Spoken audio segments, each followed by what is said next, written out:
You've only been a vet for 3 months. You have no idea what you're doing, and you helped to cause the death of my cat. Stella, Splash, Simba, Boo, Sammy, Richard, Nancy, Goldie, Ziggy, Ringo, Eva, Hydrox, and Ditto, the Lucky Ferals.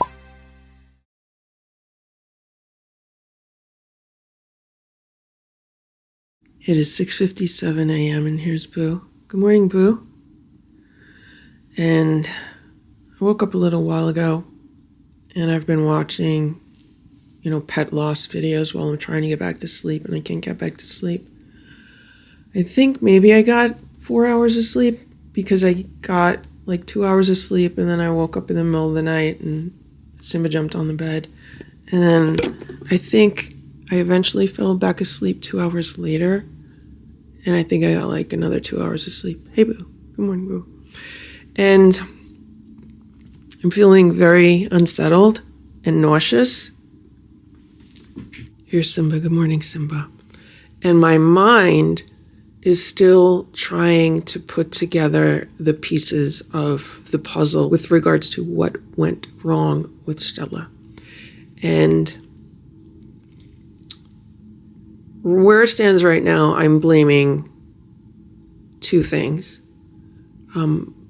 With the biggest thing being the vet who was in charge on Wednesday, the day before Stella passed.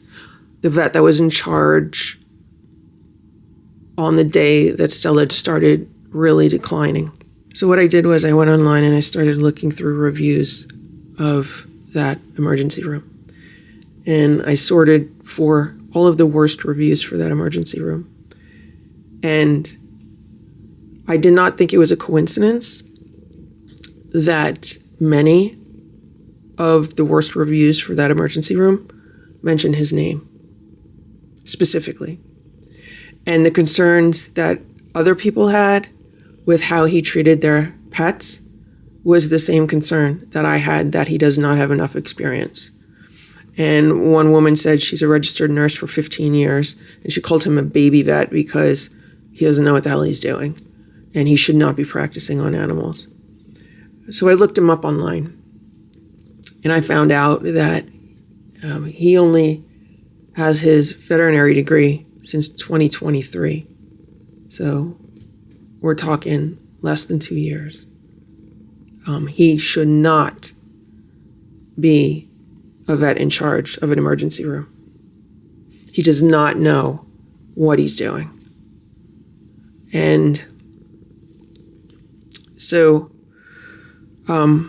it makes me even more convinced that he was responsible for what happened to Stella on that last day.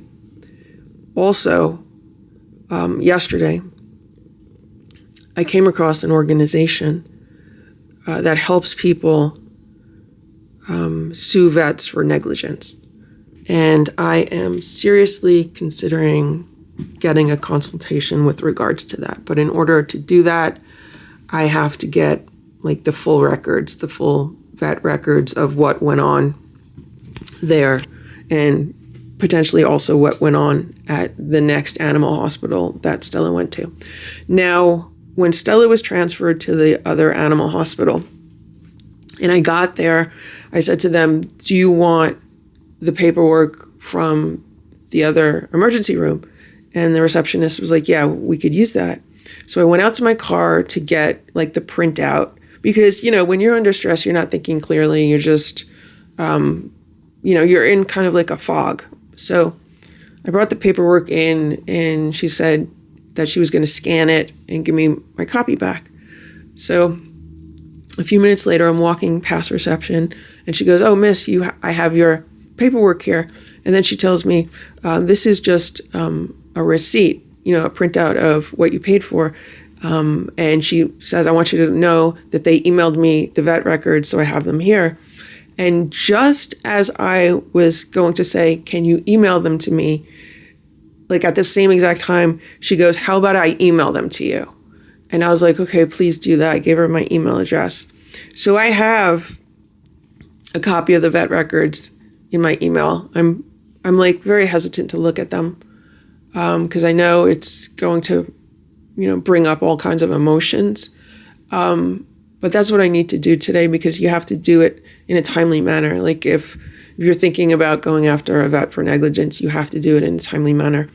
So I'm hoping that today I can make more progress on that. I still have to call the second animal hospital and see if I could get some sort of refund for the money I paid. I paid them $10,000 as a deposit, and Stella did not live through the night, so I don't see any reason why I couldn't be refunded the majority of that deposit, because they didn't do any of the work that I had paid for. They were going to start her the following morning when the specialist was in.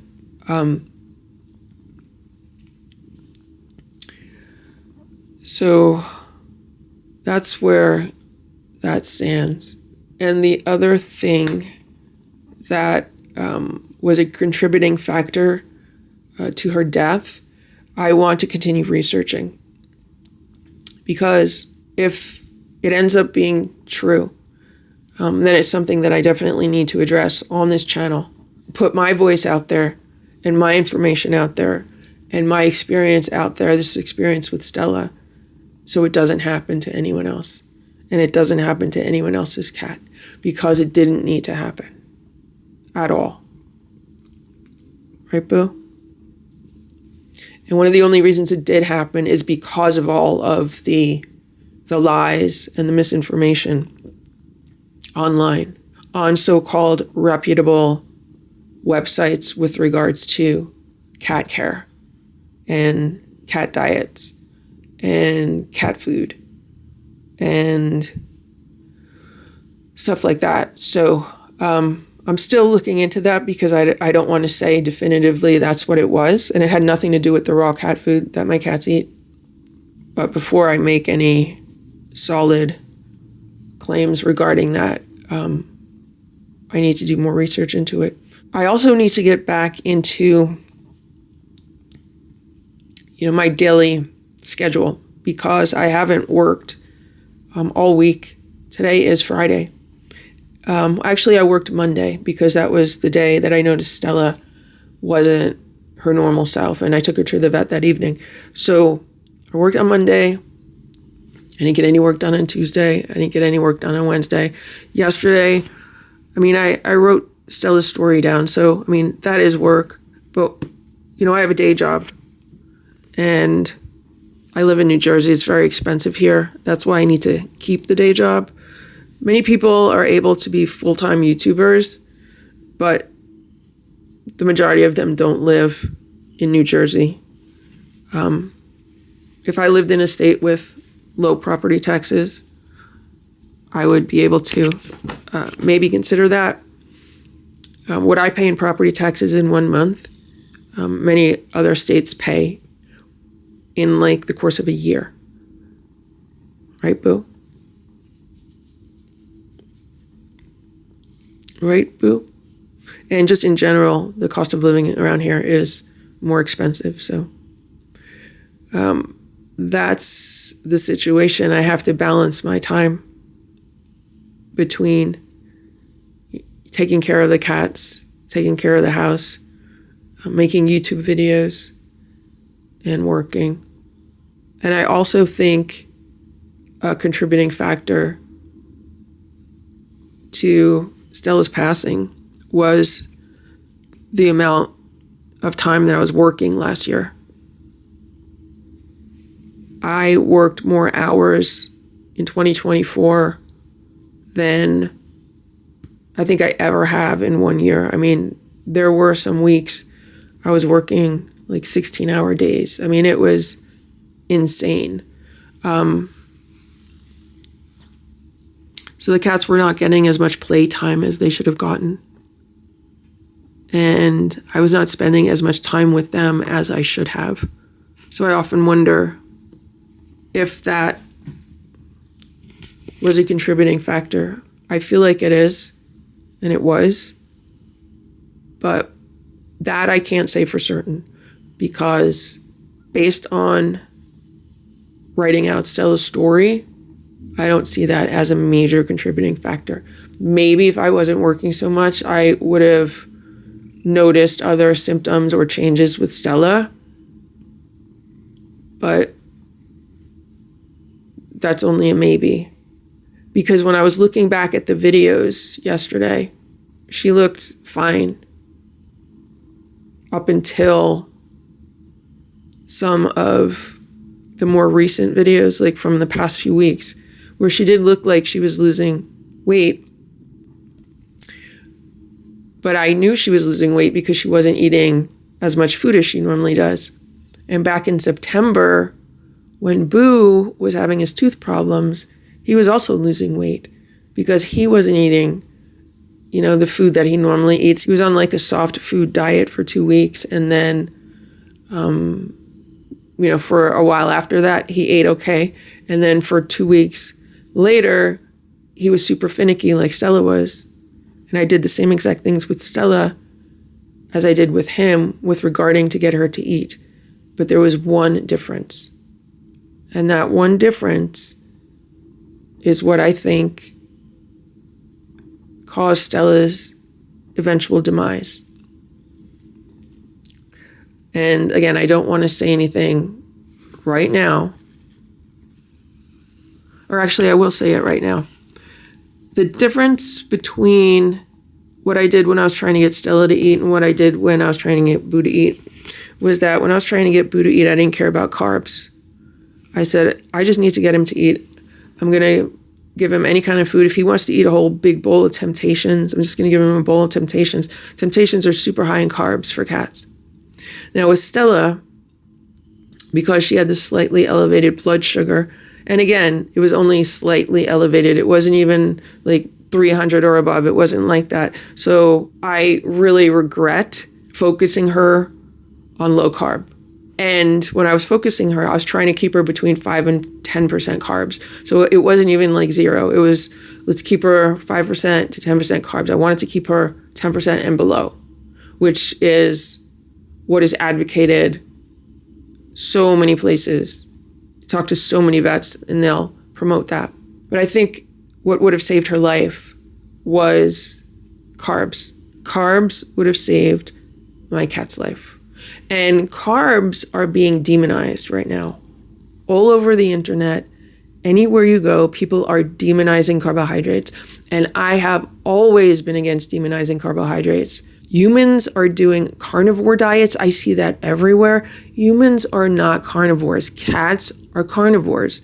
Humans are not carnivores. If you study anatomy and look at the anatomy of an animal, look at the anatomy of carnivores, humans do not have the anatomy of carnivores. Look at the anatomy of omnivores. Humans do not have the anatomy of omnivores. Look at the anatomy of herbivores. Humans do not have the anatomy of herbivores. Look at the anatomy of frugivores. Humans have the anatomy of frugivores. That does not mean humans are fruitarians. It means that the majority of our diet should be botanical fruits. Not all of our diet, the majority of our diet.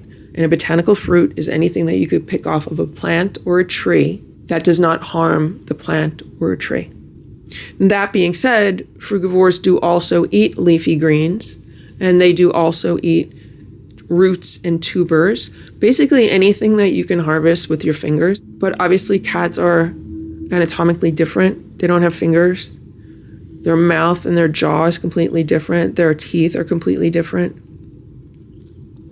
So cats are true carnivores. But just because a cat is a true carnivore does not mean that their entire diet, 100% of their diet, should be animal products. There are plenty of studies out there that indicate that cats can digest carbohydrates. And I know that for a fact because when Stella, Splash, and Simba were very small and living outside, and I was giving them the lower quality kibble, they put on a lot of weight. The fact that they put on weight from that kibble was because they were digesting the carbohydrates in that kibble. If they couldn't digest carbohydrates, then they wouldn't have put on the weight because their body would not have processed them correctly. So I'm still looking into the implications with regards to that. And if I could find a more definitive answer, then I'm going to make a more in-depth video about it. But right now, I'm just thinking out loud and determining my next course of action, because that's the only way that I feel better. If I'm moving, if I'm doing something, if I'm just sitting, if I'm just laying, that's when the anxiety hits and the stress hits. And I'm still feeling anxiety. Right now, I'm feeling stress, I'm feeling sadness, grief, the loss of Stella, and anger. A lot of anger at the vet in the emergency room. So I have to see what I could do with regards to that. It is very expensive to pursue some kind of legal action.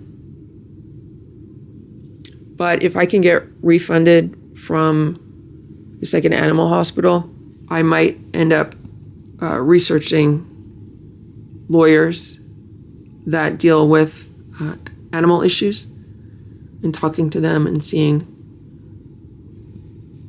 if they think something could be done.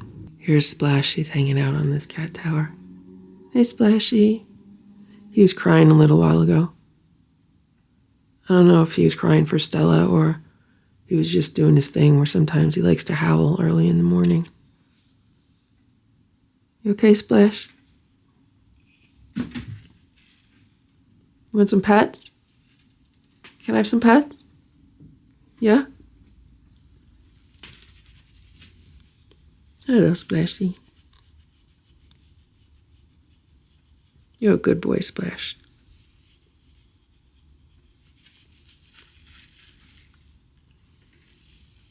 Splash is such a good boy. You're such a good boy, Splashy. I love you so much, Splashy.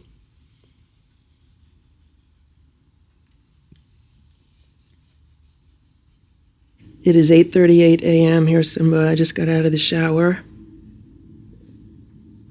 And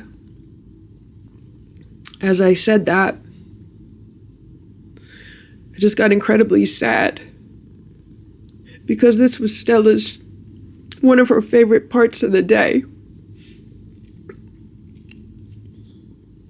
Whenever I got out of the shower, she loved laying on my legs and smelling the soap.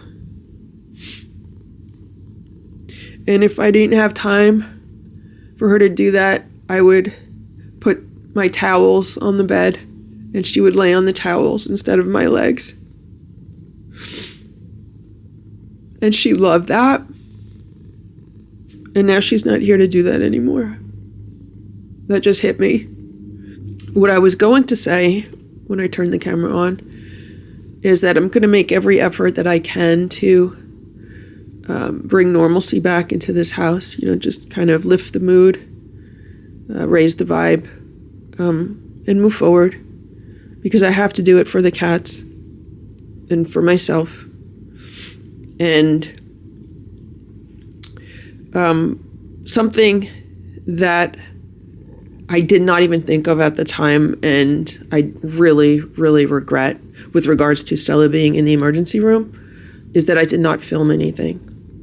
I might have filmed like less than a minute of how she was set up in her cage, but other than that, I didn't film anything. I should have filmed the vet tech that was interacting with her. I should have filmed how they were caring for her. I should have filmed so much more than I did, because I hardly filmed anything, if at all. The reason why is because I was concerned about Stella and I wanted to be present in the moment. No part of me thought, well, let me document this. No part of me thought it's more important to document that than to be with Stella and to help Stella. Like, that was priority number one for me. At some points I did take some photos, but I did not know how I wanted to share this experience because it was such a nightmare in that emergency room. I knew I was definitely going to try to present it so it wasn't so horrifying. That's where that stands. That's another regret that I have. I wish I would have filmed more of what was going on. And I'm seriously debating going back there today because I did leave some of Stella's food in the refrigerator because I want to know the name of the vet tech. I want to know the name of that bitchy girl. And I don't know if I already said that. This morning. I'm sorry if I did. I'm thinking of going back there and trying to find out what her name is. I found out the name of the vet, and I found that out by reading the horrible reviews about him. But I wonder if I could find out the name of the vet tech. I don't know. I have to look at the paperwork. Anyway, I'm just talking out loud right now, but I got to get moving. Got to get dressed. Got to get my day started. And yeah, we have to learn how to adjust, right, Simba? Right, Simba? We have to adjust, Simba. Hello, Boo. How are you, Boo? Good boy, Boo. This color-changing cat litter tracks all over the place. Like I'm walking around in my bare feet and it feels like I'm walking on sand. Here's Splash. It's going to be interesting to see what happens with him with regards to his behavior because he was such a mama's boy. Like whenever we sat down to have crunchies, he would always rub up on Stella. He definitely acted like Stella was his mom and then I was just like their caretaker. He had more of a direct relationship with Stella than with me, which, is obvious. He's Stella's son. But, Boo and Simba interact with me if they want something or if they need something. And Splash would always interact with Stella. Splash is happy about something, he'd rub up on Stella. If Splash wants something, he would go to Stella. Whereas, if Simba or Boo are happy on something, they're going to rub up against me. So I don't know how Splash is going to adjust. And he is the cat that I am the most concerned about. So that's another reason why I need to make sure I lift the mood and bring back normalcy for the cats because I am concerned about Splash in particular. He keeps looking out of this window, I think more so than he usually does. And part of me is wondering if he's looking for Stella.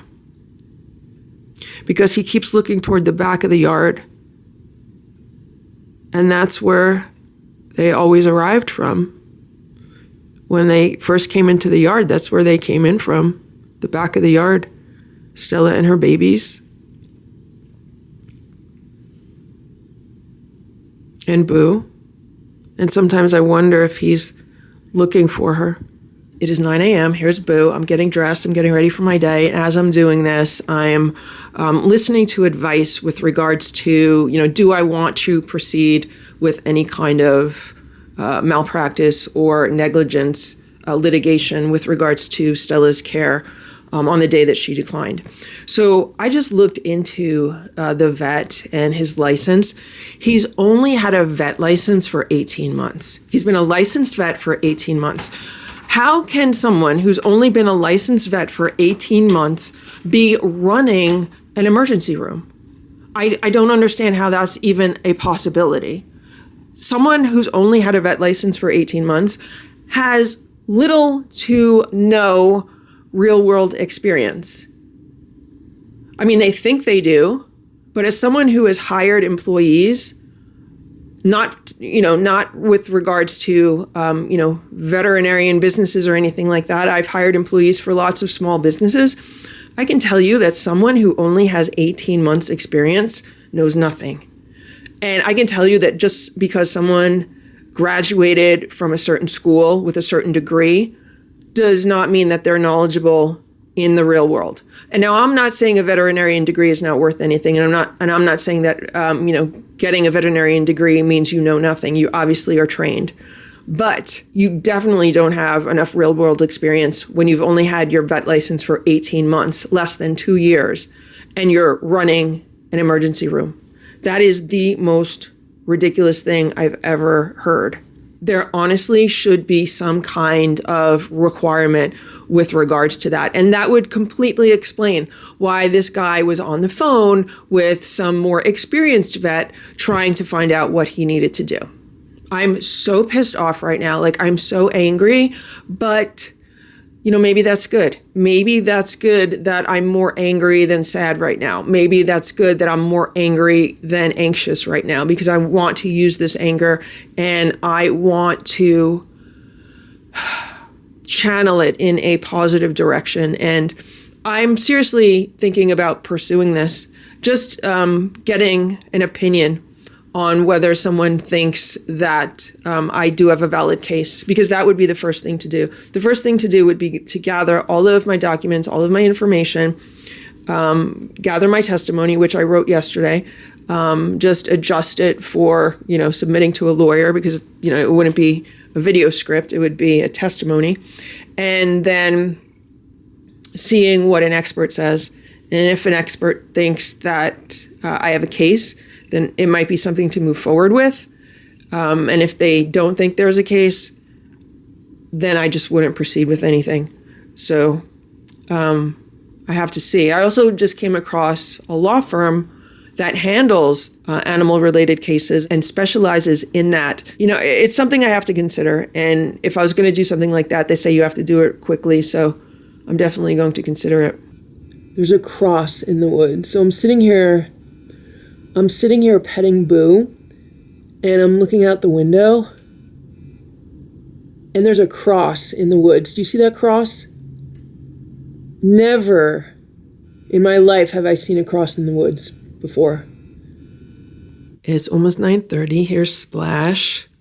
I kind of feel like he doesn't even know what to do with himself right now, because he's usually like around Stella and hanging out with Stella. So I'm definitely concerned for him today.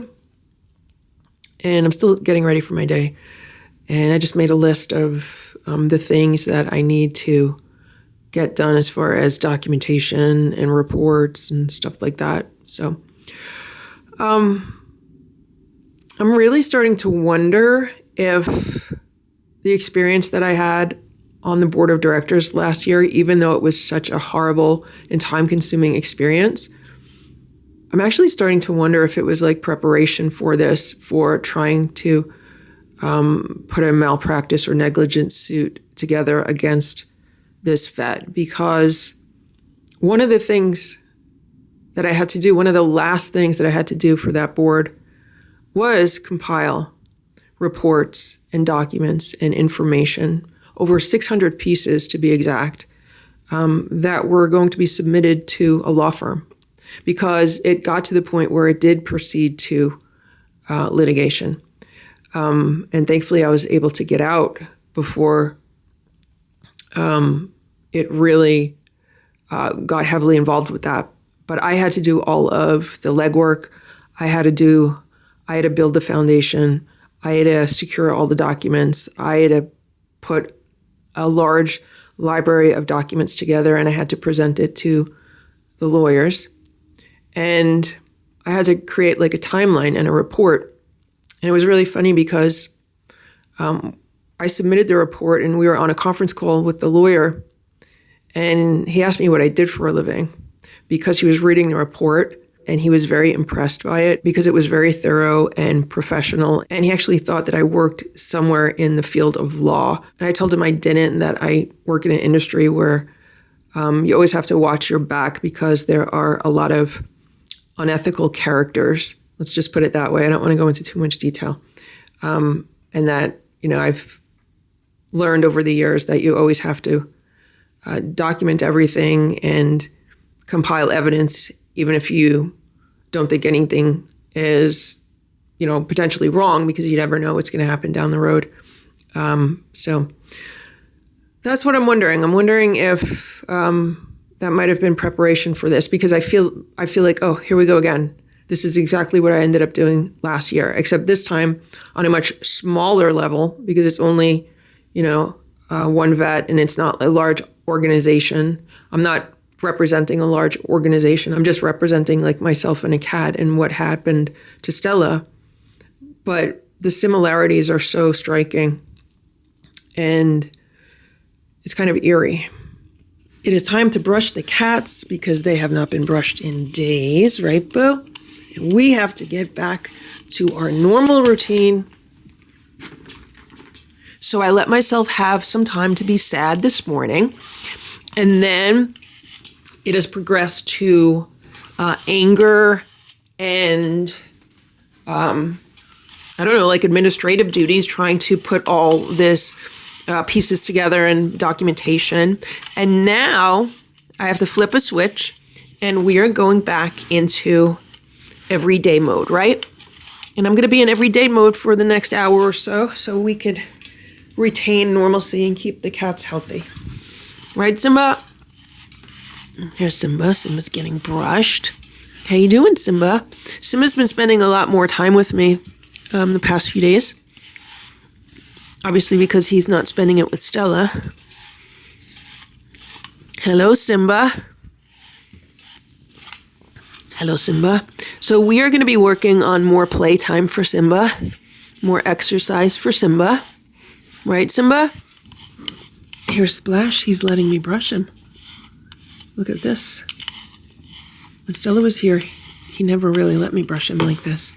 He'd just hide under the table and move away from me, but, you know, Stella's not here to lick him anymore. This is what's going on with my thumb. So I have this crack in the corner of it, and I'll get these sometimes, especially in the winter, because I get really dry hands, and especially if I'm like washing dishes or stuff. But this one cracked open the other day, and I've been using this thumb, and it's kind of aggravating it. So I put some like antibiotic ointment on it, and it also like a little pain reliever on it, and I put it in a Band-Aid, but the Band-Aid came off, so I'm going to put a new Band-Aid on it. But that's what's going on if you saw that floppy Band-Aid before.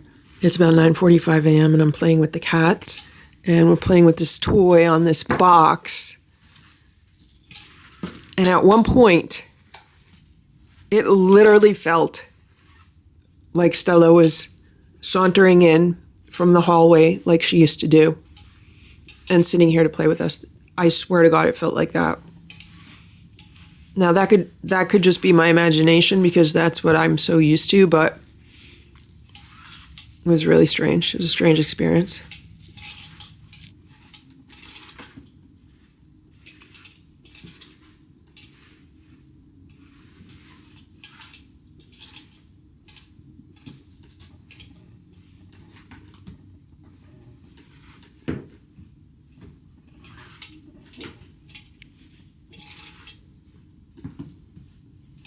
The reason why I'm making these vlogs right now is to help other people who might be going through something similar,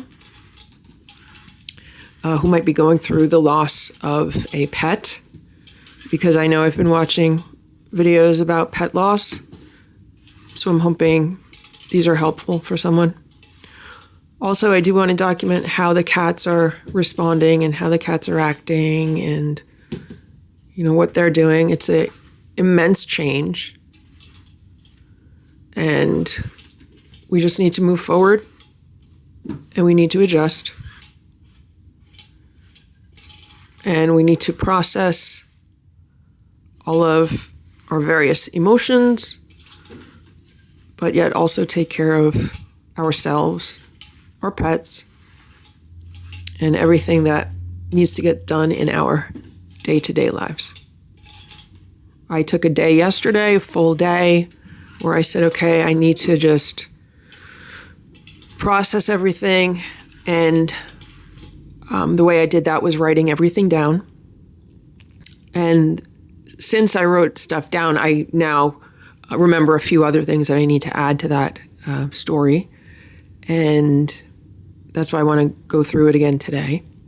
But it's very, very, very helpful to do that. And I highly suggest doing that.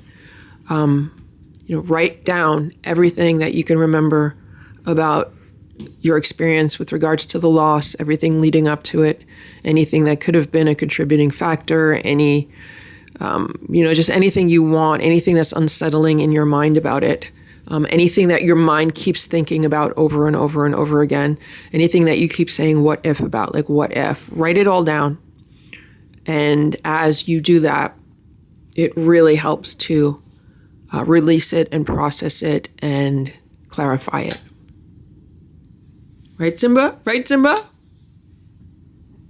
I'm playing with the cats, and Splash came out to join us. And here I am feeling bad that Splash and Simba lost their mom.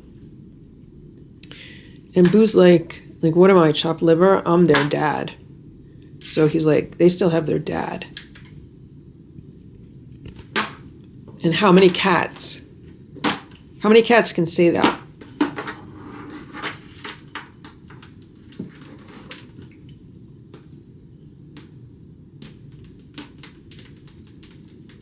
How many cats can spend almost 9 years with their mom and then get to spend part of their life with their dad?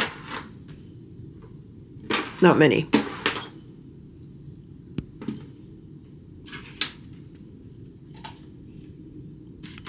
Boo's like, I took care of those kittens when they were babies.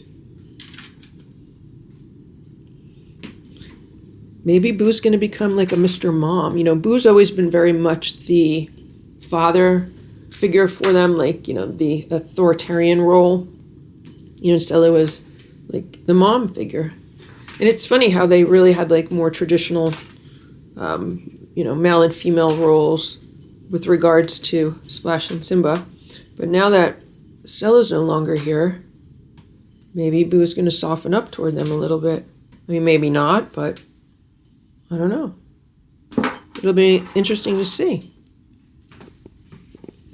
There's Simba, he just walked in. I have to vacuum today and clean up some stuff. I have a lot to do today. It's 10:15 a.m. Here's Nancy. She's rolling around in the hall. She wanted to come upstairs. What you doing, Nancy? Boo was growling at her. And yesterday she ambushed Simba. So Simba's not too happy with her. Hey, Nancy. Here's Boo. I had to give him some canned food because he did not want to eat breakfast, the breakfast that I made for the cats. So I opened up some canned food. I have to make sure he eats because he hasn't been eating very well the past few days. I think he is maybe stressed out because of Stella or because of me. So it's really important that I do the best that I can to regulate everything and just make sure things are as normal as possible for them, especially around meal times. I'm downstairs. I'm just about to feed the lucky 7, and I had to go upstairs to get some freeze-dried chicken for them. And as I was doing that, it's like I heard in my head, Splash is not looking for Stella out the window. Splash is watching Stella out the window. And I just got total chills. I was like, oh my God, Stella might be out in the yard where she was when she first came by, like in the back corner of the yard, where she used to love to hang out with Splash and Simba, where she hasn't been since she became a house cat in 2016. Maybe she's out there revisiting some of her old favorite places. So I just wanted to document that and share that. I know some people are going to think that's crazy, but it was the strangest thing. It was not even something I was thinking about. All I was thinking about was I need to get more freeze-dried chicken to bring down here. And then all of a sudden it was just like a flash of insight. And I was like, oh my God, and it gave me chills. It's 11:19 a.m. and there's Ziggy. How you doing, Ziggy? All the lucky 7 got brushed today. Well, not all of them. Ziggy got brushed. She loves it. Sammy got brushed. And Richard got brushed. Nancy did not get brushed because she was up here hanging out with Simba. Nancy and Simba were staring at each other for a little while from about 8 feet away from each other. So maybe they're going to try to figure out their relationship between the two of them. So this is the last carrier that Stella was in. And like, obviously she'd been at the emergency room for several days. So I don't know how much she smelled like she normally smells like. But if anything had Stella's scent on it, it would be the inside of this carrier. I'm being hit by a wave right now, a wave. It's a wave of grief. So I'm just feeling it. And I'm letting it pass. And what I wanted to say was that I've noticed several of the cats, taking a few steps inside of this carrier, kind of checking it out, and then coming out of it. Now, there is a door on the front of this carrier, so that's not something that the cats like normally do. They usually stay far away from carriers if they're like on the floor with like a door on it. If there's any chance of them being stuck in it, like they usually stay far away from it. Except the carrier in my room that does not have a door on it. Sometimes Splash likes to hang out in that. But as far as this carrier here, Ziggy's smelling the towel on top of it. I think they're curious about it and they're just trying to figure out like what's going on. But they haven't been afraid of it. And I did think it was interesting that like Simba almost went inside of it and Sammy went inside of it. And I've seen a few other cats do that. So that's the situation. So this morning I did make progress. I called the vet where Stella went in December. I asked them to email me all of her medical records and test results, and I saw the email come in. I then called the animal hospital that she was transferred to, where she passed away. And I called them about getting the medical records, and I see the email from them also. I also called their billing department because, I put a deposit down of more than $10,000, which is, reaching the limit of that credit card. And I asked them if, they could please refund me because Stella passed away only a few hours after being admitted. So they said the invoice is still open. I guess they're figuring it out. So I asked her how long that normally takes. And I just explained to her that, I'm basically at the limit with that credit card. So I would appreciate if we could get that credit taken care of. Also, there is a bereavement group, a pet bereavement group that takes place Saturday mornings. And they have one tomorrow. And they give you like 3 weeks to sign up. And it started last weekend. So I could either go tomorrow or I could sign up for next week and go next week. And then after that, they don't let new people in. Like it's then closed to new registrations. Here's Sammy. So I'm thinking about that. It's just that I don't know if that's something I'm going to want to go to. I don't know if I'm going to want to get myself up and dressed and get there by 11 a.m. on a Saturday. It's not that long. It's only like an hour and a half or so. And honestly, I don't know if I want to listen to other people's, their grief right now. Although, what have I been doing at night? Watching videos about people talking about the loss of a pet. So maybe it would be good to attend a session. I don't know. I'm just going to have to see how I feel about that. If I don't go tomorrow, I could go next week. And, that gives me like a week to decide and just kind of figure it out. I don't know if I'm going to be up for it. Like I didn't leave the house at all yesterday. I just laid on the couch all day. And today I'm making progress. We're lifting the mood in the house. And I actually, made some productive phone calls. I did some other work. I just put like a to-do list together.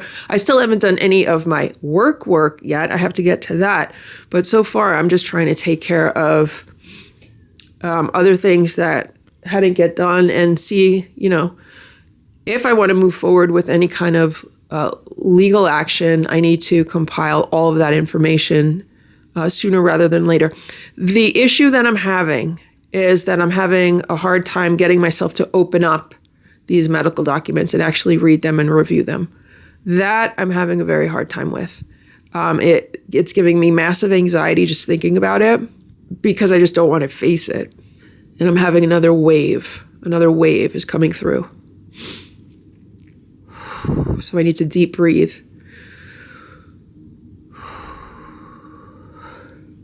Because I don't want to face like what is written in those medical records and what is written in the test results, because I know it's going to cause me anguish, like to read them, especially the most recent ones. But I do have to read the one from the emergency room because I have to figure out if it puts names in there. And if it doesn't put names in there, then I want to go there and find out who that vet tech was and what her name was. That's the first one I'm going to have to look at. I don't know how long these videos are going to be. I have no idea how long yesterday's vlog is, and I don't know how long today's vlog is. I feel like they're going to be super long, but I just need to document this, mostly for myself, but also for other people who might be going through the same thing. And I'm sorry if I'm repeating myself. I'm in Boo's room, and I'm looking outside at the back of the yard, and I'm getting hit with massive waves, because that's where Stella used to be with her kittens. And it is so clear in my mind, in my memory, like it was yesterday, how I would walk out there with her. She'd come to the patio, she'd come over here, she'd come to the back door, and I'd greet her at the back door, and I'd go outside with a plate of food, and I would walk with her across the patio to the back, and our little kittens would be in the back, and I'd give them food, and she was so proud of them. She was so proud of them. And she was so young and skinny and starving. And that's why she loved food. Stella loved food because, she spent the early parts of her life outside starving. The sun just came out. Maybe that's a sign. Look at this. All of a sudden I got 4 cats in here. This is why it's so important for me not to just wallow in grief. I can't just wallow in grief. I have to pick myself up and, self-regulate. Hey, Ziggy. Because I don't want the cats to be negatively affected. They seem to be taking things really, really well. You want me to open a window? Here. And I think they're in here because they're concerned about me right now. Hey, guys. Simba's under the day sofa. I should say that. Simba's under the day sofa. So, yeah. I'm going to spend the day surfing. I already feel that. I'm just going to be surfing waves all day. Right? Richard? Richard says, right. We're just going to be surfing waves all day. It is 11:52 a.m. Here's Richard and Ziggy. I just downloaded all of the medical records that were sent to me, and I strengthened myself, and I opened the medical records from the emergency room, and I'm looking through them, and I am just so mad. Like, it's just increasing my anger. I'm like borderline enraged. They just have wrong information. They have it down that she hasn't been eating since July. I never, ever, ever said she hasn't been eating since July. I don't even know what the hell they're talking about. So I'm just really, really pissed off. And then I honestly don't think that they were giving her the amount of food that she should have been eating. I was told that she was eating like 25% through the feeding tube on her second day there. But then, according to the records, it's showing that like on her third day there, she was still only getting 25%. Like they weren't increasing the food. I just think there's a lot of problems there, and I'm really pissed off, and I'm actually going to go there. I need to clean myself up first, because never not use waterproof mascara. Let's put it that way. If you think you're going to be dealing with grief, and if you're going to, get yourself made up, go with waterproof mascara. That is what I would suggest. So I made that mistake. So I need to do some cleanup before I leave the house. Here's Richard and Ziggy again. I just got the revised invoice from the second animal hospital. So they're refunding me about $6,000. So it cost a little more than $4,100 for Stella to be there less than 12 hours. But, she had like a lot of stuff done to her while she was there. and she was in critical care. So it was higher than I thought it would be, but it is what it is. So the total for the emergency room and then for the animal hospital was $13,610.98. That was how much it cost to try to save Stella. And I don't mind paying that money because Stella was totally worth it, and I would have paid twice that money, if she would be able to pull through and still be here with us today. But I'm just letting you know because it is so expensive. It is so expensive to have a pet hospitalized. And for many people, pet insurance is a good option. But I've found, as someone with multiple cats, an emergency fund is a better option.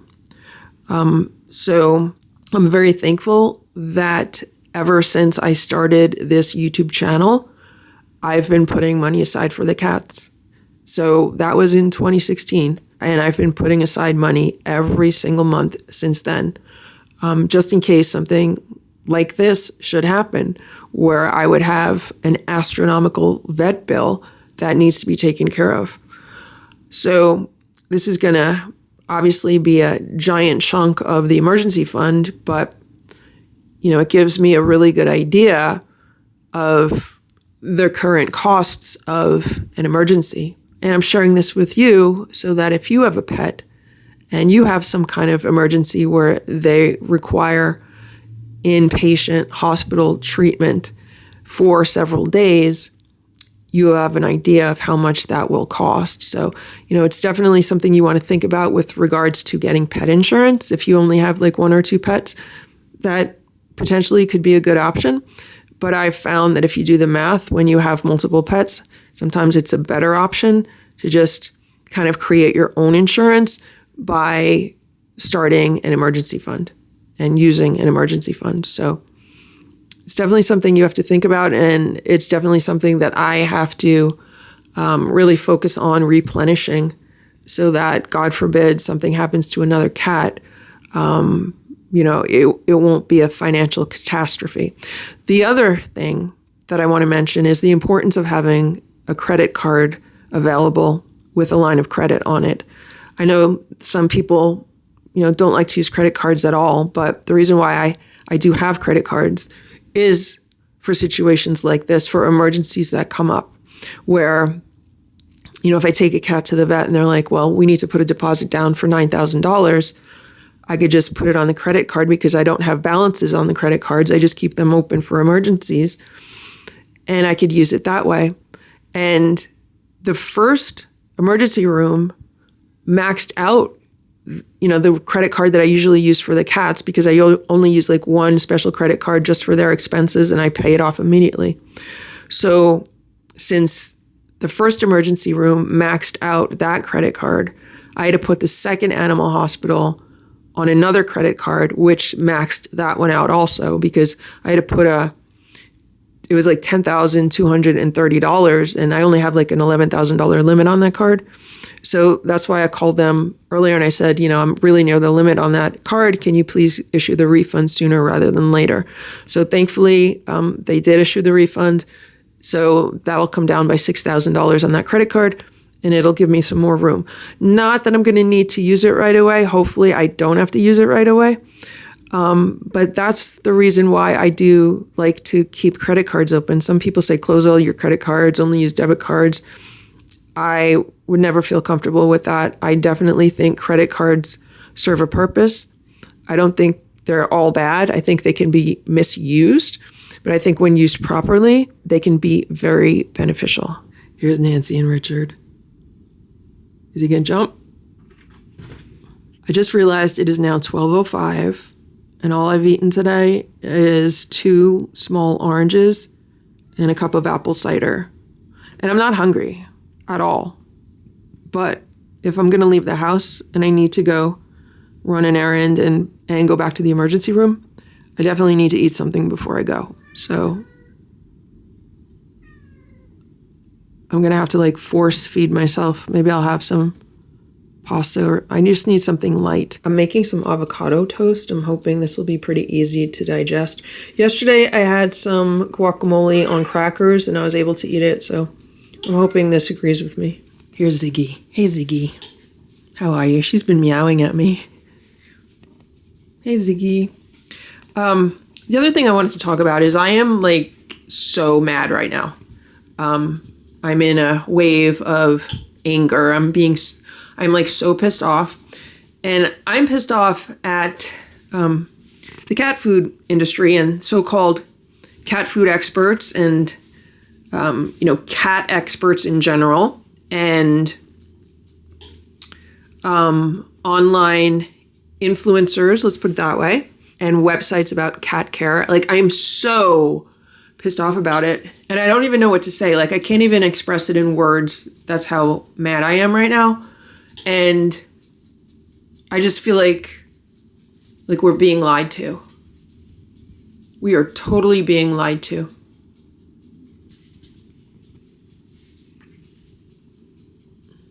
Right, Ziggy? Right, Ziggy? Right, Ziggy? Hello, Ziggy. Ziggy said she's very happy. She's a happy girl. One thing I know with complete certainty is that Stella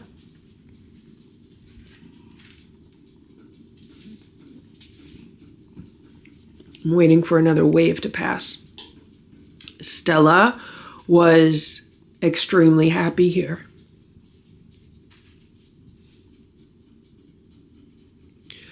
There is not a doubt in my mind.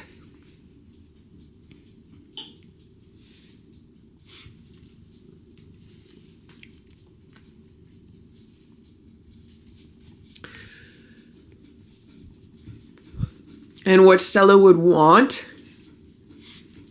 is for all the other cats in the house to be as happy as she was. So I don't want them moping around and being sad. And so far, thankfully, no one has been doing that. Here's Sammy. So I have to make sure that I could keep my own spirits lifted so that none of the other cats become sad because I'm sad. I think Ziggy's trying to cheer me up right now. Right, Ziggy? Right, pretty Ziggy? I'm sorry for the lighting. The lighting's really weird. It's coming in through the window right now. Okay, Ziggy, I need to eat something. I'm going to eat a piece of toast, okay, Ziggy? I'm going to eat some toast, okay? It's 12:35. I just ate 2 pieces of avocado toast, and I'm so pissed off. I feel like I'm a woman on a mission right now. I just sat down and read the history that they wrote on the vet report at the emergency room. And there are so many things wrong with it. And they left out one of the key, most critical issues was that Stella had been losing weight. Nowhere does it say that she had been losing weight. And I pointed that out so many times. Like, I remember I repeated myself so many times about that. It was like whoever was taking down those notes wasn't even listening to me and just like only half listening and picking out like a word here, a word there. And I don't know, like, I'm so mad right now. So I'm going to get myself together and head over there and see if I could get any information. I want to get the name of the intake vet or the vet tech, whoever wrote down the history. I want to find out who that was. And then I want to find out the name of the vet tech on the day that Stella had her big decline. I put some food out for Ox a few minutes ago, and he's been eating it. I then put more crunchies on that plate, and he was just eating more of it. That's why I got the camera. This video is probably going to be like an hour long, maybe even longer. I apologize about that, but I am really making this video for myself. I'm trying to record my process of getting through this because in case I need to review this in a future date, if I need to get myself through a similar situation in a future date, that's why I want to have this. I want to say, okay, well, that's how I got through this. That's what I did. That's what I ate. You know, that's how I was able to kind of process the grief and everything. So, if the video is too long or if it's just a strange video, that's why I'm making it, and that's why I'm documenting what I'm documenting. It's 2:52 p.m. I don't know where any of the cats are, but here's Boo. Hello, Boo. I just got back. I went to the vet emergency room, and I'm so proud of myself. I did so good. So the first thing I did was I have this camera. This is an Insta360. It's like a little camera. And I put this on. So I was wearing this on my coat, and I was not wearing it like up high. I was wearing it like on my hip. But I wanted to make sure that I was recording everything that was going on. So hopefully I got footage with this. And then I was super calm and super professional. And I explained to the receptionist that my cat was there earlier in the week and that I got the vet records, but they were not complete and I needed some additional information. So she said, okay, well, what do you need? And I said, well, first thing I need to know who the vet was, who the intake vet was, who took down Stella's history when she arrived. And she looked through her computer. So she gave me the name of the vet. And it did sound familiar. So I wrote it down. And then I said, okay. And then I need the name of the vet tech who was helping Stella on Wednesday during the day. And again, she had problems. You mean like 3 a.m.? I was like, no, during the afternoon, in the afternoon shift. So she gave me the name of that person. And then I said, and then the other thing I need is I left a bunch of cat food in the refrigerator for Stella. I don't know if it's still there or if you guys threw it out. Would I be able to get it? And she says, oh, I'll go get it for you. So then she came back.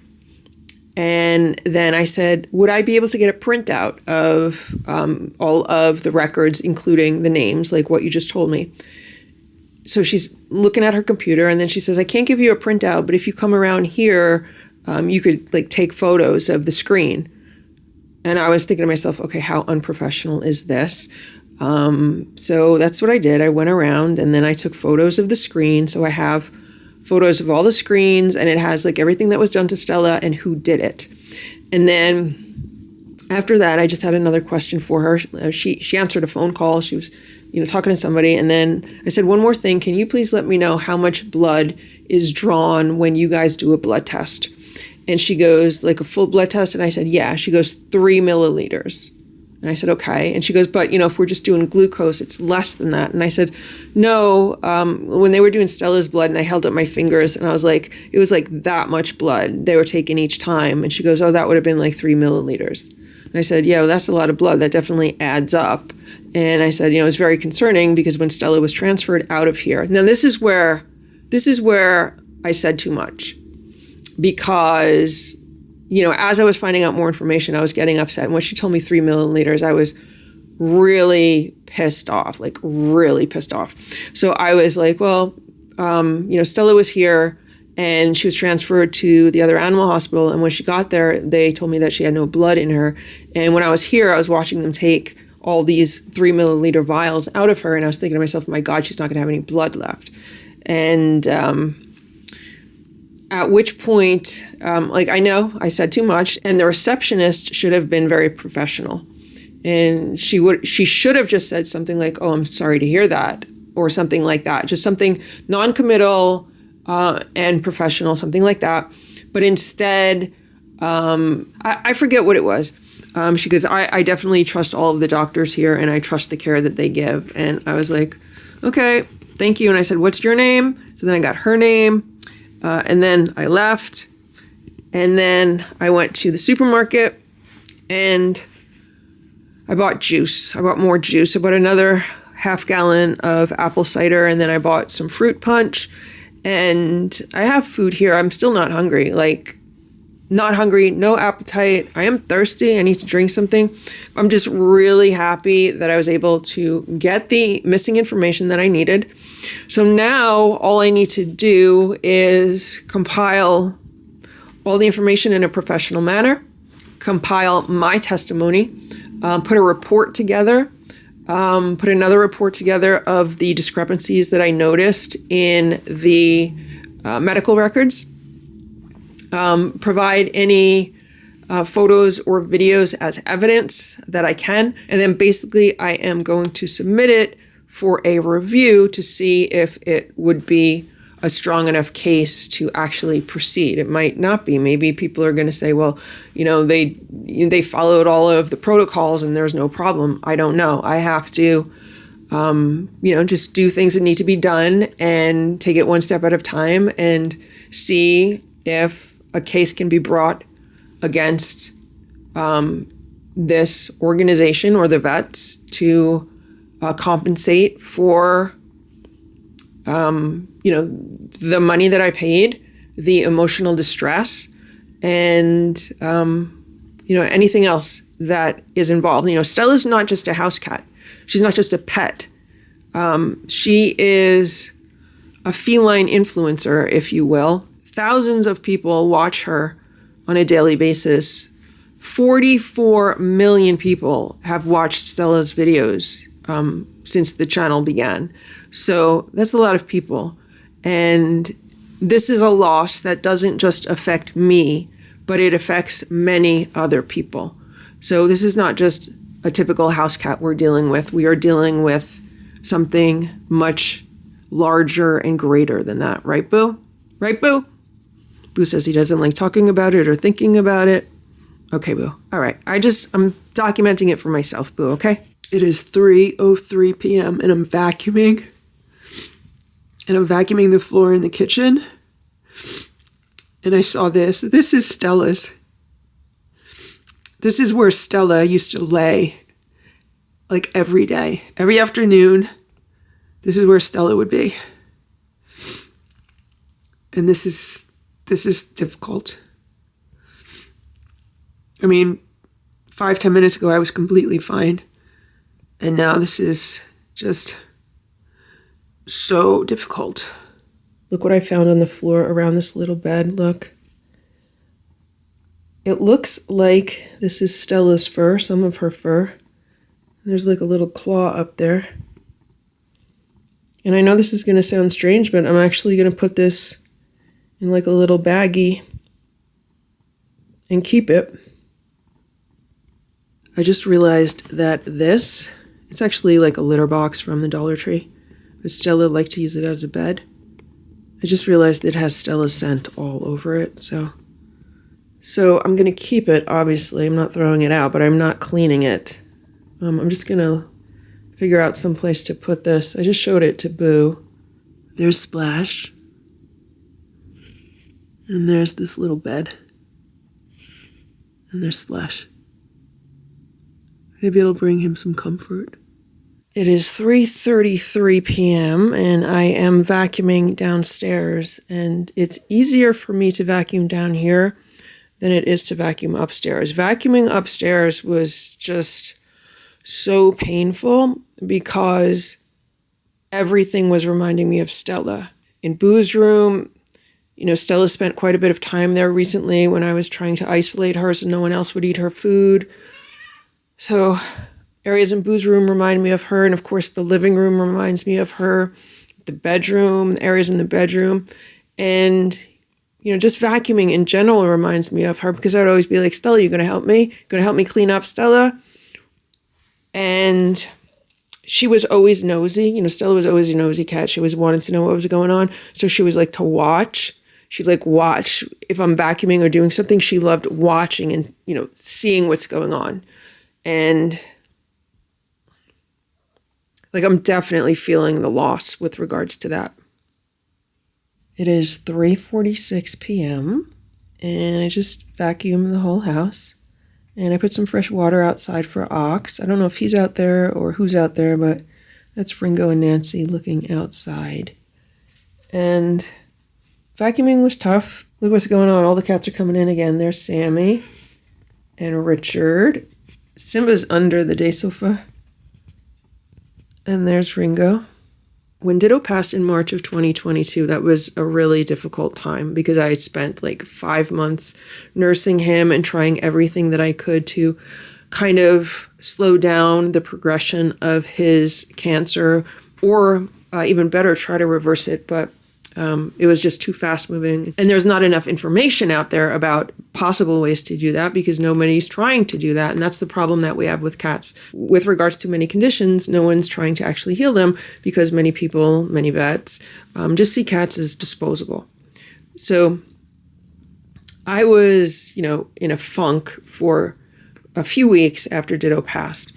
And then what happened was in the beginning of April, so probably 2 to 3 weeks after Ditto passed, I was just immediately thrust into a work project, like a completely unexpected work project, but it was like an awesome work project. Like it was so much fun and it was so exciting. And it was like it was the kind of project where it was like, okay, drop everything and all hands on deck and everyone has to be involved. And it was just like a lot of activity. And it was awesome. And it was like total focus on that for the next, I would say 2 to 3 months. And then it gradually tapered off through the summer. But for like April, May, June, it was just like a lot of activity, like a lot of focused activity. And that is what really got me out of dealing with the grief from losing Ditto. I still missed him and I was very sad that he was no longer here. But, you do have to go on with your life. You can't just wallow in grief. And I feel like the circumstances surrounding Stella's passing, just with regards to getting all the vet reports and compiling information and a testimony and evidence is kind of like a similar thing for me because it's a project that I can focus on so that it gives me, something to do and a reason to get out of bed and a reason to do more than just laying on the couch and thinking about the past few days, the past week, and just dwelling on, lots of horrible things. So I just wanted to mention that if anyone is dealing with a loss or grief, make sure you're keeping busy. And even if you don't feel like doing anything, make yourself do something every day. Even if it's just like writing out everything you're thinking about, even if it's just writing out memories, something as simple as that can really help process emotions. And then, of course, getting involved in some kind of project can then, give you more motivation to kind of get back to a daily routine. Of course, having other pets can also force you back into a daily routine. I know these guys don't want me sitting around being depressed. And I also know Stella would not want me sitting around and being depressed because Stella was a tough girl, right, Nancy? Stella was a survivor and, she wouldn't want to be laying around depressed and sad all the time. Stella would be like, well, I have to just pick myself up and get on with things. That's what Stella would do. When Stella was a, young mother outside with her 2 little babies, she was just doing what she needed to do to survive. She's like, I can't think about anything. I just have to get through every day. She was very resourceful and she was not going to let anything stop her from raising her 2 little kittens. So if you're dealing with grief, give yourself some kind of purpose. Even if it's just cleaning the house. If you don't feel like going anywhere, give yourself a purpose. Say, okay, I'm going to clean out this closet that I haven't cleaned out in like 5 years. Or I am going to empty all of the kitchen cupboards and reorganize everything. Something as simple as that, because it'll give you a project, it'll give you something to think about, and you don't want to just keep dwelling on the same thing over and over and over again and just sitting in sadness and depression. I'm not saying never sit in sadness and depression, but I'm saying sometimes you have to, just set certain times for that. Say, I'll let myself do that for an hour in the morning and I'll let myself do that for an hour at night. Right, guys? Right, Nancy? The camera lens makes Nancy look wider than she is. I have to laugh. This is like a wider angle lens, and it makes things look stretched out. Meanwhile, at 4 p.m., I'm a mess again because I was just putting some cat toys down on the play rug. I picked them up to vacuum and I just put them back down. And I was just thinking about like what happened last night. Last night, it really felt like Stella came back to the house. And I really felt her presence here.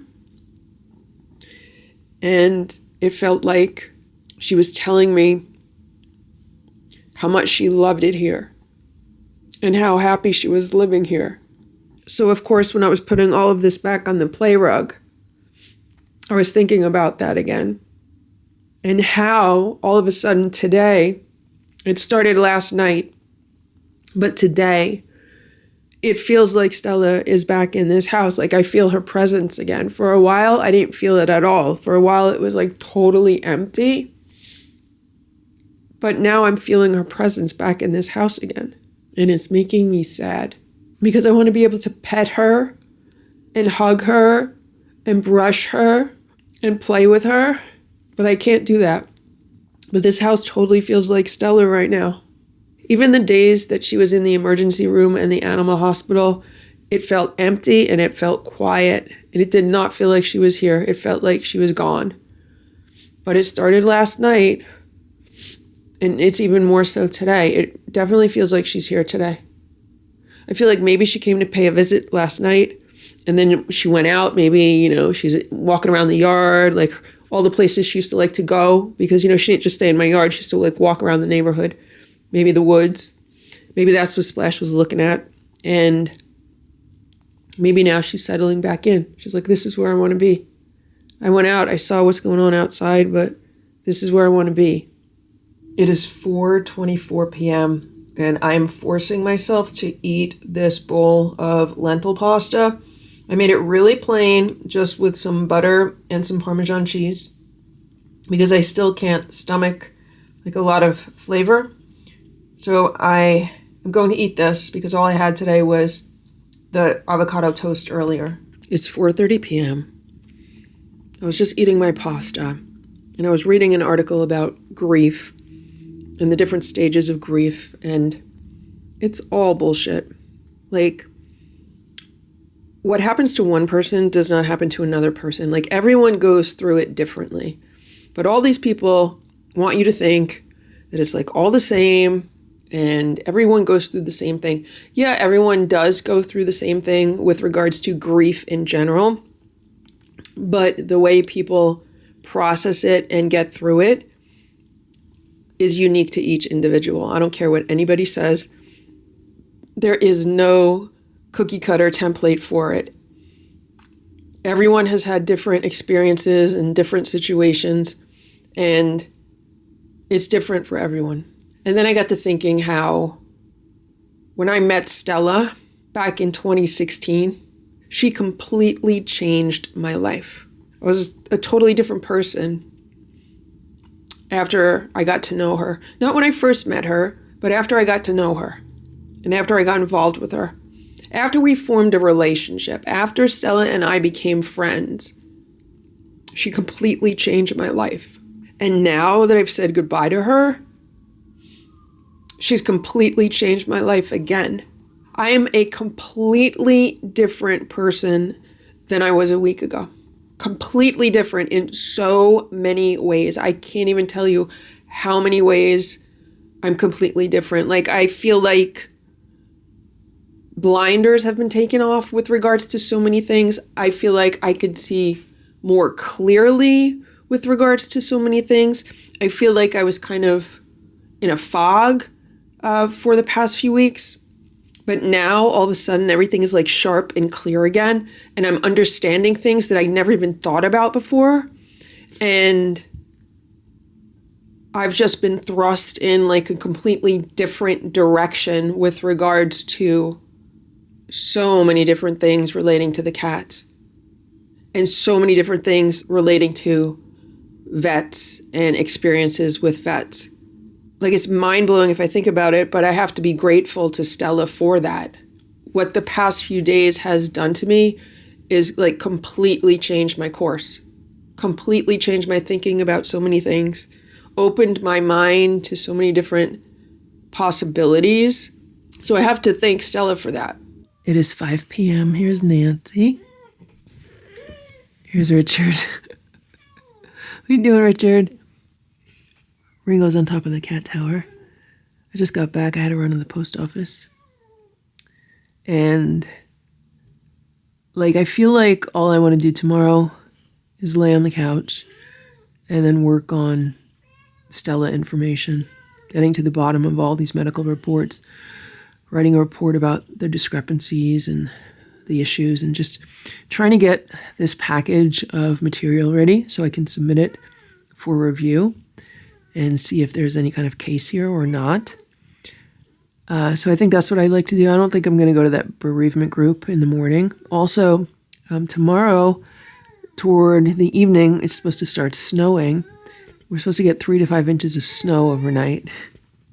Hey, Richard, have you heard him meowing?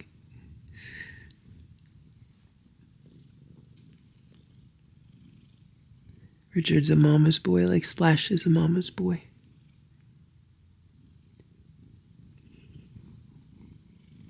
So anyway, we're supposed to get snow overnight, which I'm not very happy about. I'm hoping it just changes to rain. I looked at Richard really fast, like in this camera behind Nancy, and I thought it was Stella for a minute because that is always where Stella laid, in that corner of the bed. Right now I'm feeling okay, but all day long I've just been riding waves.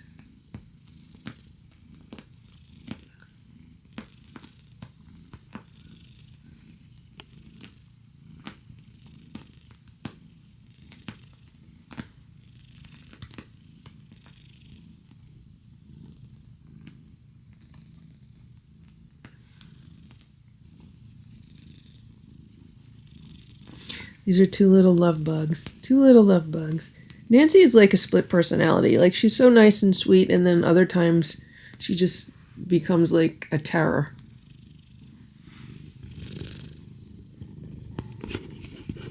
How you doing, Nancy? How you doing, Nancy? I'm editing a vlog for today. This is episode 73. I've been working on it a little bit throughout the day. I'm only at 7 minutes, and it's probably going to be around 20 minutes. But I'm looking at this footage. It's from January 12th. And it feels like a different world. That's how it feels. It feels like a completely different world. It was like my previous life. Now I'm living in a completely different world. It's 5:30 p.m. now, and I'm still editing this video. I'm at about almost 15 minutes, and it is so nice to see Stella again. Like, I thought it was going to really hurt me to see her in this footage, but it's just so nice to see her again. And I'm so happy that I have as many videos of her as I do. I just wish I had more. It is 7:05. All the cats are sleeping. The whole house is quiet. And it still feels like Stella is here. I don't have that empty feeling. But I am very sad right now. Like, my heart is breaking again because I was going through some of the information that I got from the emergency room that I went to today. I got the name of the vet who was the intake vet for Stella, who wrote down her history and got it wrong. And she's only been a vet for 3 months. I saw one of her social media posts where she was so excited to be a new vet. The photos that she posted were disgusting. Just, I mean, like, there's a photo of her doing an operation on what looks like a dog, and the dog is like, you know, cut open. All you see is like a big open wound, and she's like smiling. I'm like, it is so like unethical and immoral, those type of photos on her page. It's disgusting. And I'm so mad about that. Like, you've only been a vet for 3 months. You have no idea what you're doing. And you helped to cause the death of my cat. I looked up one of the other vets that was taking care of Stella during the course of the 3 days. And that vet has been a vet since 2022. So only a little bit more than 2 years, not even 3 years.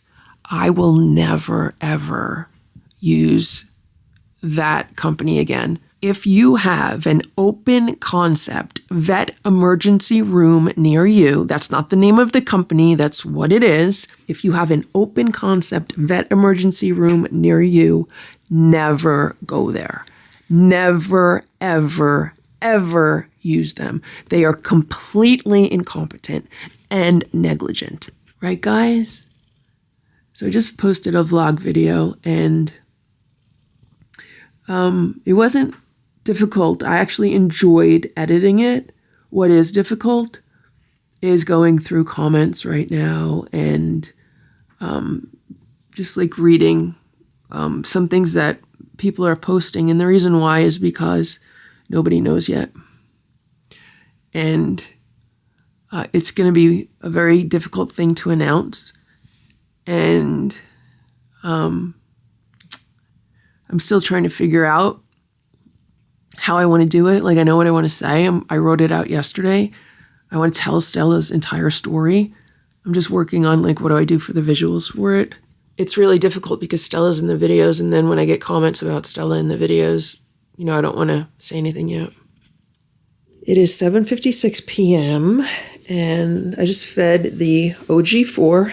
They're always going to be the OG4. So what happened a few minutes ago, you're not coming upstairs, come on, we'll shut the door, come on, is that Splash was walking through the living room. He was like looking around. He's like, is anyone here? Because sometimes he's kind of cautious around the Lucky Seven. And Ringo was in a cat tower. Well, Ringo saw Splash walking through the room, and then Ringo jumped down from the cat tower and ran into the dining room. And I knew he was running toward where Splash was. So I immediately got up and started yelling at Ringo. And then he just like left and went downstairs. I don't know why he does that. He hasn't done it in a very long time. And I don't like the fact that he's doing that. I don't like that any of the Lucky Seven would be like bullying any of the OG4. Like, that's just not right. So I immediately put them downstairs. They go into timeout downstairs. If they can't behave upstairs, they go downstairs. That's it. Nancy could cry at the door as much as she wants. She hasn't been behaving recently either. It is 8:27 p.m. Here's Boo.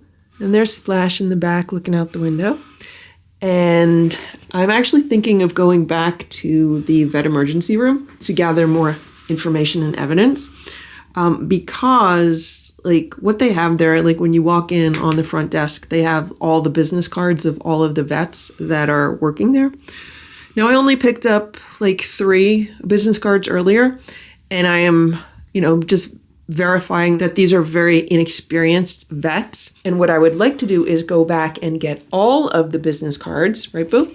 And then look up all the vets' licenses and see, when they were licensed, how long have they been a vet. So I'm thinking about doing that tonight because I don't want to see the girl that was at the front desk like earlier today when I went there because she was so nasty to me.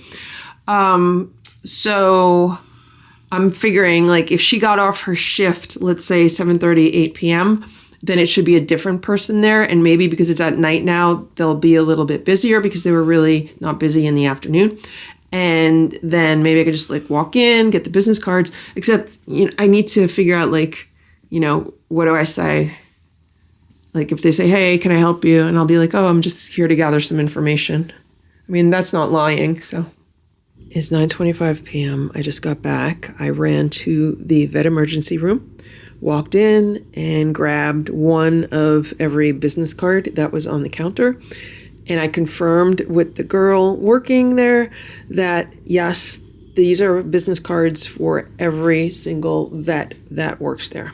And as I was driving home, what I realized was that Stella was really much more like a partner with me when it comes to managing all the cats in the house and just taking care of everything. Because, Simba and Splash used to go to her, and she used to manage Boo also. So Stella was like the manager of the OG4. You know, Boo thinks he's the alpha of the group, but the reality is that Stella was the boss of the group. Like, she was really in charge of it, because Simba and Splash used to go to her for their needs. And so that is a loss that I'm very much feeling now, because now they will be coming directly to me and not to Stella. And I don't have Stella to help manage the OG4 group, if that makes any sense. But she was definitely like their little manager. And then when I was putting my car in the garage, I realized that all I want to do is wake up and find out that this is a bad dream. Like, all I want to do is wake up and find out this is a bad dream. Stella did not pass away. None of this ever happened. And she's still here. All I want to do is wake up from this bad dream.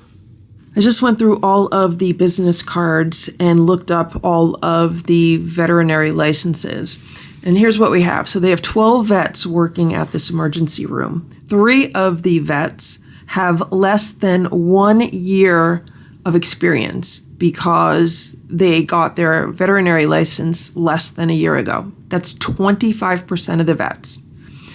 2 of the vets have less than 2 years of experience. So if you add up the 2 and the 3, we have 5 out of 12. That's 42%. 42% of the vets there have 2 years or less of experience.